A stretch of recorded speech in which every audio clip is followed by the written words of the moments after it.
Hi, this is Claudia Aronowitz, personal development and relationship coach. And today I want to have a conversation with you about our relationships, a real talk. What does it take to thrive, to make the most out of our relationships during crisis like we are living right now, or really beyond that during every day of our lives? You see, we need relationships to thrive. As human beings, we cannot be happy unless we have people around us, both professionally and personally. You may need one person, you may need 50, you may need more. It doesn't matter the amount, but we all need people around us to thrive. And at the same time that we need those people around us to thrive, conflict and disagreement are an integral part of a relationship. I always laugh when somebody says, "Oh, I never laughed with my boyfriend," or "we never have any conflict." I'm like, that can't be true. If you have true relationships and you really are doing things together, you will disagree.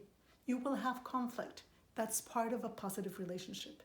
The idea, and that's where I want to get into with you today, is how can you deal with those disagreements and those conflicts in a positive way to make the most out of them, to help you grow the relationship, to help you go even deeper and have a better relationship.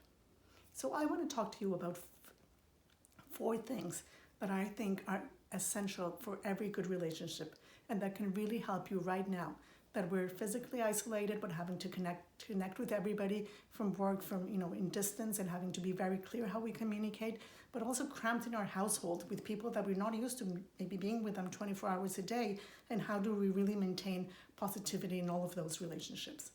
So here is the first one. The first one is clarity. You need to be clear about your message. People don't get it, don't understand what we're talking about unless you can be really, really clear of your expectations. And to be clear of your expectations, you need to know what you want to say. I like to give this very simple example, I can tell my husband to get the garbage out, but he doesn't take it out. And then I get really mad because we have to sit down for dinner and the garbage hasn't been taken out. But I never say, "Please take the garbage out right before dinner, because if not, I can't sit down because I don't feel the house is clean." So he was going to do it tomorrow or tonight or whenever. I wasn't clear on my message. We need to be very, very clear on what we expect the other side, what we want the other side to understand from what we're saying. Take your time. Ask them if they understood. What have they understood?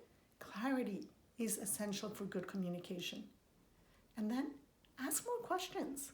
This is an opportunity when we're all together to just ask more about the other person. Really listen to them. Put that curious hat on and ask, what's going through your mind? How's your day been like?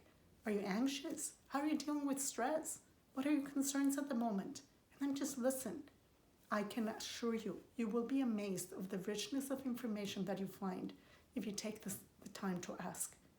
So clarity, asking questions, and then the other one is perspectives. We are different human beings with different needs and different perspectives. You will be amazed, but I do a lot of mediations as part of the work I do, and I'm always amazed. I sit with one person and he tells me their story and I get it completely. And then I sit with the other person and they tell me their story and I get it completely. The only thing I don't get is how two people can be talking so differently about the same thing.